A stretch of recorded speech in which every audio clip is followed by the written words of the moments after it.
அணிந்த சிறு செம்பொன் கிண்கிணிகளோடு சிலம்புகளும் சேர்ந்து ஆடட்டும்.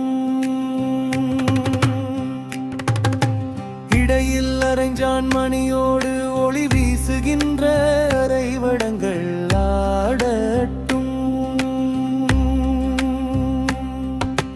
பசும்பொன் என ஒளிரும் தொந்தியுடன் சிறுவயிறு சரிந்தாடட்டும்.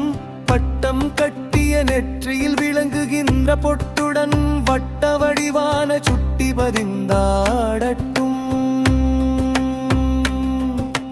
கம்பிகளால் உருவான குண்டலங்களும் காதின் குழைகளும் அசைந்த